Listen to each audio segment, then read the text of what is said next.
2079 माघ 1 गते पोखरामा भएको एटी एयरलाइन्सको विमान दुर्घटना अघिको ककपिट भोइस रेकर्डर सिबिआरए सार्वजनिक भएको छ। एटी एयरलाइन्सको एटीआर 72 9NNG जहाज दुर्घटनामा परेपछि 72 जनाको निधन भएको थियो। काठमाडौँबाट 10:32 उडेको विमान 10:50 अन्तिम पटक टावरसँग सम्पर्कमा आएपछि दुर्घटनामा परेको थियो। उक्त एटीआर जहाज पाइलट कमल केसी र को पाइलट अन्जु खतिवडाले उडाएका थिए। जहाज उडाएका पाइलट केसी प्रशिक्षक पाइलट थिए भने उनले 20 वर्षभन्दा बढी समयदेखि जहाज उडाउँदै आएका थिए। सार्वजनिक भएको ककपिट भोइस रेकर्ड सिबिआरको अडियो अनुसार को पाइलट खतिवडालाई पाइलट केसीले विमान अवतरण अघि प्रशिक्षण दिइरहेको सुन्न सकिन्छ। सार्वजनिक ककपिट भोइस रेकर्डमा पाइलट र को पाइलट बीच दुर्घटना अघिको कुराकानी सुन्न सकिन्छ। यस्तो छ उनीहरूको कुराकानी। पाइलट: अहिले हामी 10 डिपिङ 65 अहिले 53 भए पनि टेरेर डाँडा आउँदैछ। हामी 65 धेरै माथि पो रहेछौँ त पहिला। अब हियरिङ मोडतिर जाउँ, अलिक राइटतिर बस, यसले ठिक लाग्दैन। Right hearing, G10 hearing. को पाइलट: हजुर। पाइलट: 115 छ त्यहाँ, त्यसमा चाहिँ बल्ल सेटल हुन्छ र रनवे 120 चाहिँ 115 मा सेटल हुन्छ। को पाइलट: ए। पाइलट: झर्दै जाऊ, 41 सम्म झरे हुन्छ, अनि पहिला पुरानो पासमा पार है, सानो ठाउँमा। को पाइलट: ए हुन्छ। पाइलट: तिमी जेट स्ट्रिममा हुँदा त गरेको हो त सबै। को पाइलट: हो गरेको हो। पाइलट: त्यो पासमा 3500 जति झर्ने प्लास सहित लिएर है। म त्यहाँ रनवे भिजुअल छ, अझै राइटमा बस, राइट ह्यान्ड डाउन, ए लेफ्ट ह्यान्ड डाउन। पाइलट: पुरानो एयरपोर्टमा बेस बनाऊ है। को पाइलट: बेस बनाउनु पर्यो।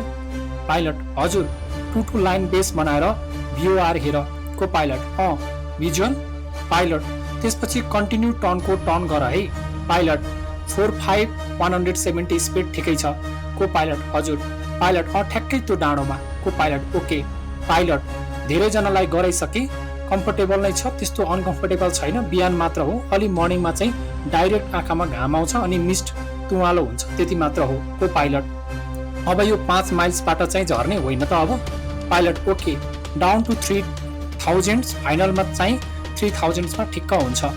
टावरसँग पाइलटले विमान अवतरणका लागि सम्पर्क गर्छन्। पाइलट: पोखरा एटी एयरलाइन्स 6 मा driving left hand down for runway 12 landing गर्न अनुमति प्राप्त भएको अस्पष्ट कुराकानी। पाइलट: त्यो दुईवटा डाँडाको बीचमा ल्याऊ है, 35 मात्र, र धेरै तल पनि नजाऊ, धेरै टेरेन आएको आई गर्छ।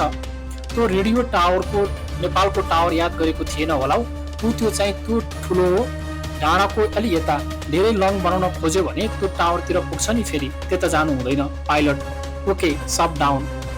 को पाइलट: अब म्यानुअल लिने हो सर। पाइलट: पर्दैन, एकछिन ठिकै छ, सिधा गइन्जेल पर्दैन, त्यसपछि लास्टमा चाहिँ म्यानुअल केही सेकेन्ड पछि। पाइलट: ल अब यहाँबाट चाहिँ म्यानुअल लिए हुन्छ। ककपिटमा टु आवाज आउँछ। Copilot: okay. Pilot: flaps lever 150, flaps 30 झर्दै जाऊ है। Pilot: ready for landing, landing gear. Copilot: down. Pilot: plus. Copilot: 30। Pilot: transmission. Copilot: take off. अस्पष्ट निर्देशन र जवाफ। Pilot: external light. Copilot: on. Copilot: के आयो? Pilot: हेर। को पाइलट: एयरलिफ्ट भनेर आइरहेको छ। ककपिटमा जहाजको उचाइ सङ्केत ध्वनि बज्छ। को पाइलट: कन्टिन्यू टर्न होइन। पाइलट: हो। पाइलट: यो नयाँ एयरपोर्ट पट्टि अलिक तलै। को पाइलट: तलै जानु पर्यो। पाइलट: होइन, तल होइन, यो यत्तिकै ठिक छ, पावर हाल है। को पाइलट आत्तिँदै: पावरै आएन, झन् डराउँदै, पावरै आएन त। रनवे 12 मा ल्यान्ड गर्न एटिसीको सङ्केत। पाइलट: पावर अगाडि हाल्नु पर्यो नि। को पाइलट डराउँदै: आएन सर, टर्क नै आएन के सर। पाइलट: यता जाऊ त। को पाइलट: यो डुअल ल्यान्डिङ है सर। पाइलट: को पाइलट: टर्क नै आएन कि सर, यो आउनु पर्यो नि त, टर्क यतातिर के सर। ओके। पाइलट: के भयो? जहाजमा खतराको सङ्केत, टुर्र आवाज आउँछ, त्यसपछि को पाइलट चिच्याएको आवाज आउँछ। त्यसपछि विमान सेती नजिकको खोजको डिलमा बजारिन पुग्छ। अध्ययन प्रतिवेदनले पनि यो विमान दुर्घटनाको चालक दलको कमजोरी रहेको बताएको छ। विमान दुर्घटनापछि सरकारले जाँचबुझ आयोग गठन गरेको थियो। पूर्व सचिव नगेन्द्र प्रसाद घिमिरे संयोजकत्वको जाँचबुझ आयोगले करिब 9 महिना लगाएर प्रतिवेदन तयार गरेको थियो। उक्त प्रतिवेदनमा जहाज दुर्घटनामा चालक दलको कमजोरी रहेको निष्कर्ष निकालेको थियो। प्रतिवेदनमा चालकको त्रुटि नै दुर्घटनाको मुख्य सम्भावित कारण हुन सक्ने उल्लेख गरिएको छ।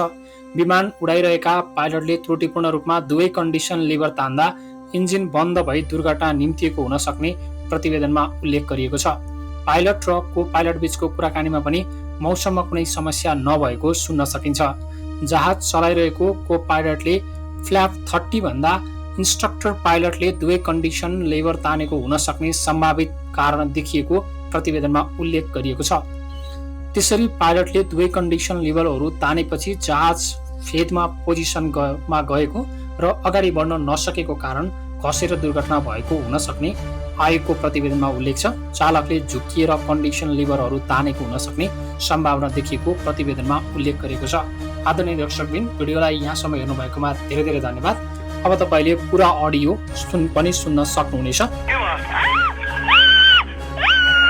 हामी 10 65 अहिले 53 भयो भने ट्रेन आउँदैन रहेछ। के हो, हामी त 65 धेरै माथि पो रहेछौँ पहिला।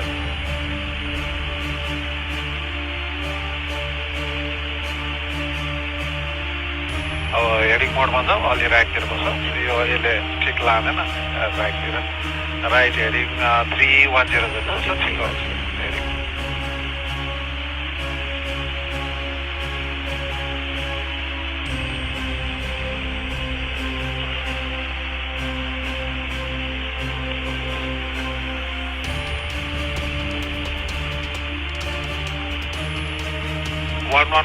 है त्यसमा चाहिँ बल्ल सेटअप हुन्छ रनवे 120 चाहिँ 115मा सेटअप हुन्छ।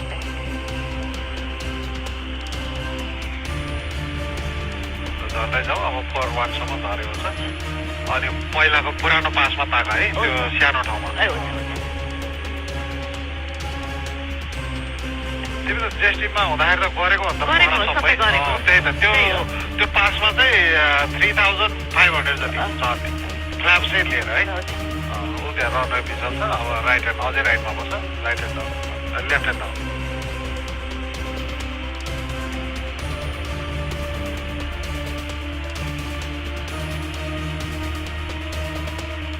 पुरानो एयरपोर्टमा बेस बनाऊ है, टुटुलाई बेस बनाएर अनि भ्युआर हेर, भ्युआर चाहिँ हात्ती ओके भिजुअल ऊ छ। अनि त्यसपछि कन्टिन्यू टर्नको टर्नै गर है। 170 स्पिड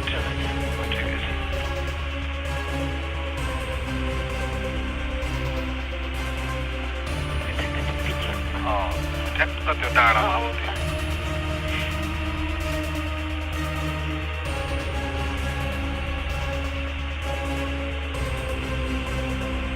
अब धेरैजनालाई गरेछ कि अलि कम्फर्टेबलै छ, त्यस्तो अनकम्फर्टेबल त छैन।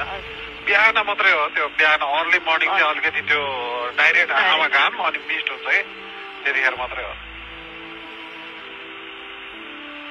अब यो ठ्याक्क 5 माइल्सबाट चाहिँ फेरि झर्दै होइन अब हुन्छ। डाउन टु 3000 है। त्यो फाइनलमा चाहिँ 3000 ठिक्क हुन्छ। पक्राए त्यसलाई 691 joining left and down for runway 12. It is 691 inside, report. Final runway 12. Call final for 12, ATLI 691. Flap 15. Visual, all visual. Flap 15, 15. And 146. 146.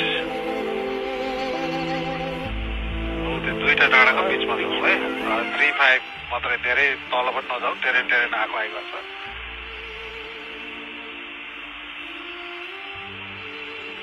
त्यो रेडियो नेपालको टावर याद गरेको थिएन होला, ऊ त्यो चाहिँ हो, ऊ त्यो ठुलो छ नि। अब त्यो डाँडाको अलि यता अलि लङ बनाउन गयो भने त्यो टावरतिर पुग्छ नि फेरि, त्यता जानु हुँदैन।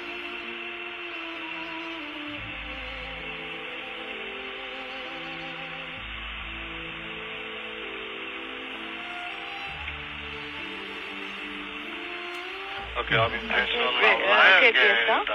अब म्यानुअल लिने हो त? होइन पर्दैन, एकछिन ठिकै छ। यो सिधा गइन्जेल पर्दैन, त्यसपछि क्लास 30 लिएपछि अनि म्यानुअल क्लास। अब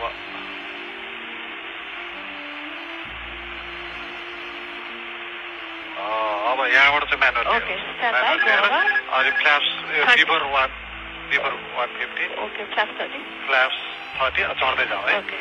चढ्दै जाऊ तल पनि जाऊ अनि त्यो बिफोर ल्यान्डिङ के Down 3 feet. फ्ल्याप्स 30. Fire. Fire. Take off. के हाल्यो Low speed. आइसिक्यो है Check. External light On. Complete Yeah. ल Elect भनेर आएर.